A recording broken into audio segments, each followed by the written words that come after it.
la dernière fois comment dessiner la vue de face de la forme géométrique suivante en utilisant le principe de la perspective axonométrique et le principe de la projection orthogonale. On a dessiné la vue de face. Maintenant, on va voir ensemble comment dessiner la vue de gauche en utilisant le principe de la projection orthogonale, en gardant le principe de la correspondance entre les différentes vues, de face, de gauche, etc. Pour commencer, toujours il faut choisir le sens d'observation. On a la vue de gauche, donc le sens d'observation il est perpendiculaire à la vue de gauche. Les faces observées, on a, je vais assurer les faces observées. Première face, c'est le rectangle ABCD. Ensuite, c'est le rectangle HADA. Ensuite, c'est le troisième rectangle. Donc, on a 3 rectangles à vue, plus les parties cachées. Donc, pour dessiner, on commence toujours par nommer les points à observer.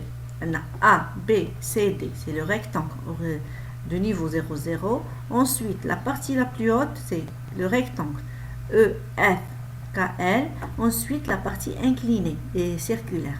La même chose pour le deuxième rectangle. On commence toujours le principe, on dessine la ligne de terre. La ligne de terre, c'est le même niveau avec la vue de face principale. Activer ortho.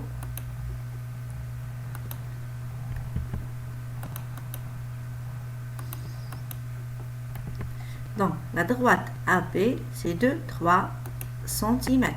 Donc, je dessine la droite AB 3. Donc, c'est la droite AB. AB, AD et BC, c'est 1,5.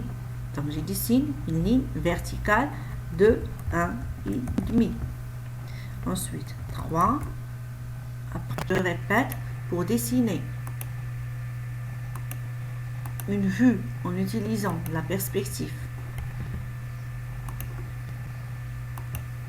orthogonale, le principe de la perspective orthogonale, on commence toujours avec la ligne de terre, dessiner la base AB, ensuite on monte. Toujours, on commence avec le point le plus bas vers le point le plus haut. Ensuite, allez, donc, c'est le rectangle ABCD. Ensuite, on a FE et GH, c'est derrière, c'est le premier niveau. EF et HG, 0,7. Donc, à partir de le coin D, 0,7, et je monte, la hauteur, c'est le même point qu'ici. À la correspondance. Donc, le coin de la façade principale, c'est la fin. Ici. Ensuite, 0,7. Et je descends. Très bien. La même chose pour le deuxième côté. Donc, on monte. Dernier coin ici. 0,7. Et je descends. Et je nomme les différents coins. On a EF,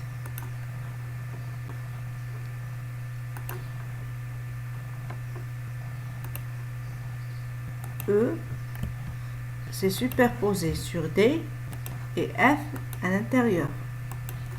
La même chose pour HG. Copier. Donc, H, c'est superposé, suivant le principe de la projection sur C, et G, c'est à l'intérieur. Donc, j'ai dessiné les deux rectangles supérieurs et le rectangle inférieur. Me reste la partie circulaire, d'après la correspondance entre la vue principale et la vue de gauche. Donc, je dessine une ligne qui fixe la limite de la partie circulaire vue. Donc, c'est ce coin. Donc, je raccorde les deux coins d'eau vers la limite.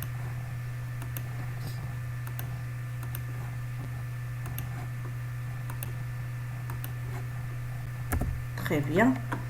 Après, c'est ajuster les différentes parties. Donc maintenant, la partie circulaire. Pour la partie circulaire, toujours à partir de la vue de face, on fait la limite.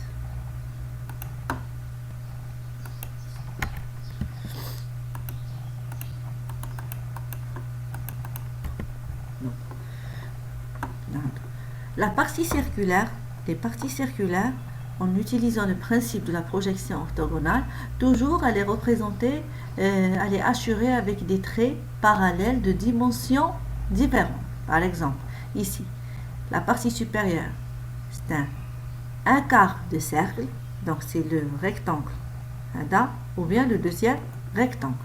Donc, je vais copier le trait et dessiner plusieurs traits avec des distances différentes. À chaque fois, la distance augmente. Très bien.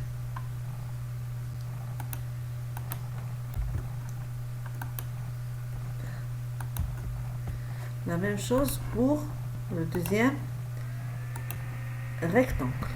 Ou bien c'est copier les propriétés directement. Donc, les traits parallèles, c'est des traits imaginaires, juste pour différencier entre une partie circulaire et une partie rectangulaire. Donc, pour le moment, les faces observées, déjà dessinées. Me restent les parties cachées. Les parties cachées, on a un cylindre à l'intérieur de la façade AD et deux cylindres de la partie supérieure. Donc, pour dessiner le cylindre de la partie inférieure, donc je dessine l'axe. Le rayon, c'est 0,25. Donc, décaler 0,5. Donc, décaler l'axe sur les deux côtés, à gauche et à droite, de 0,25. Ensuite, supprimer l'axe et modifier les propriétés des différents traits.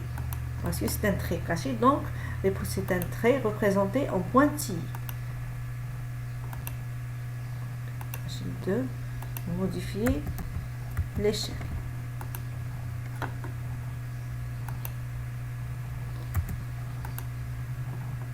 Très bien. La même chose pour le deuxième trait. Donc, modifier le type de trait et modifier l'échelle. Pour la partie supérieure, en utilisant le principe de la correspondance entre les vues, donc le cylindre Tana, je trace l'axe. Ensuite, le rayon Tana, c'est 0,25, donc décalé de 0,25 en haut et en bas. Ensuite, supprimer l'axe, modifier les propriétés des deux traits parce que c'est des traits cachés, donc toujours propriété cachée 2, échelle 0,0 par exemple 0,005. Très bien. La même chose pour le deuxième trait. Caché 2, ou bien copier les propriétés directement. Très bien. Ensuite, ajuster les parties inutiles. Et voici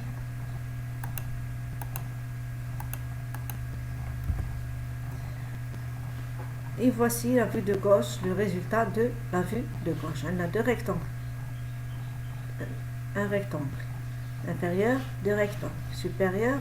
C'est des entrées vues et les parties en pointillés, c'est des cylindres en pointillés parce que c'est des traits cachés. Merci, à bientôt.